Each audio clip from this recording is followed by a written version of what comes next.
Pernah nggak sih kita merasa kayak lagi tersesat, merasa jauh dari tujuan hidup kita yang sebenarnya? Nah, hari ini kita mau bahas bareng-bareng gimana caranya merencanakan sebuah perjalanan buat kembali ke cahaya. Sering banget kan kita mikir taubat itu ya cukup dengan ngucap astagfirullah. Seolah-olah kata-kata itu mantra ajaib yang bisa langsung beresin semuanya. Padahal, taubat yang sejati itu lebih dari itu loh. Dia adalah proses yang tumbuh dari dalam, sebuah transformasi hati.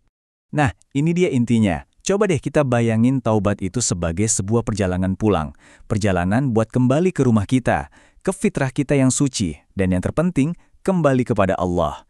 Dan ya namanya juga perjalanan, pasti butuh persiapan dan kesungguhan. Oke, jadi ini dia peta perjalanan kita. Pertama, kita pahami dulu maknanya sebagai perjalanan pulang. Terus kita bangun fondasinya, yaitu jujur dan menyesal. Setelah itu baru deh kita masuk ke aksi nyata, berhenti dari dosa dan memohon ampun. Dan terakhir, kita kunci semuanya pakai komitmen, buat sekarang dan seterusnya. Yuk, kita mulai dari bagian pertama, makna taubat.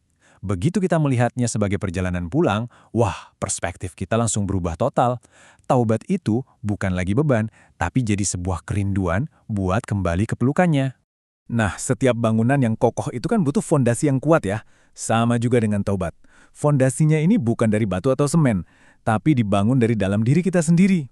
Akarnya itu cuma dua, kejujuran dan penyesalan.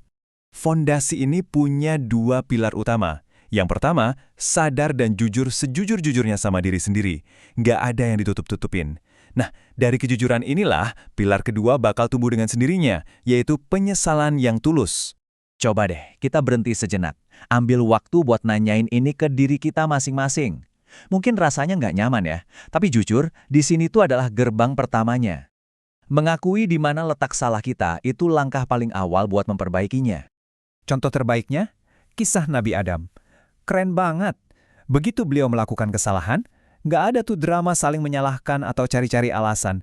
Beliau langsung mengakui, ya Tuhan kami telah menzalimi diri kami sendiri. Ini dia kekuatan dari tanggung jawab penuh.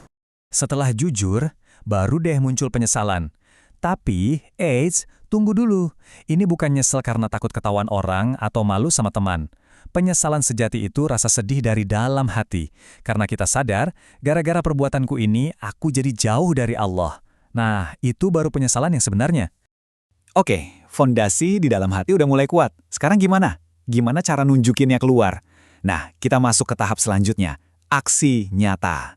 Karena iman sama penyesalan itu harus ada buktinya. Tahu nggak musuh terbesar dari perubahan? Satu kata, nanti. Nanti aja deh berhentinya. Nah, aksi nyata pertama dan paling krusial dalam taubat itu justru keputusan tegas untuk berhenti. Bukan besok, bukan lusa, tapi detik ini juga. Setelah kita mengerem, terus ngapain? Ya kita memohon ampun.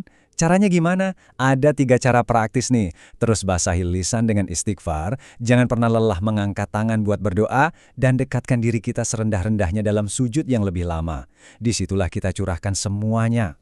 Dan ini yang penting banget buat diingat.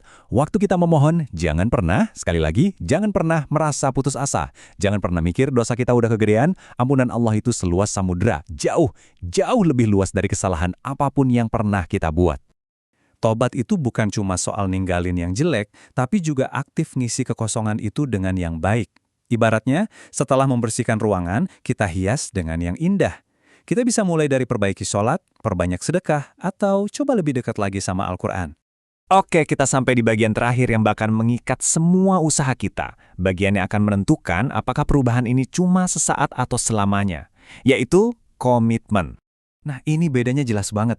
Mikir nanti aja berubah itu ilusi, gak akan pernah kejadian. Komitmen yang nyata itu sebaliknya. Dia fokus ke hal-hal kecil, tapi konsisten. Itu dia kuncinya teman-teman, konsisten. Komitmen nyata itu kayak gimana sih? Nih, contohnya simple banget, sangat spesifik dan terukur. Bukan janji yang muluk-muluk, tapi langkah kecil yang bisa langsung kita kerjakan. Mungkin mulai dari komitmen kecil selama 7 hari, berhasil, lanjut 30 hari, sampai akhirnya jadi kebiasaan baru. Kenapa sih harus sekarang? Kenapa nggak nunggu momen yang pas?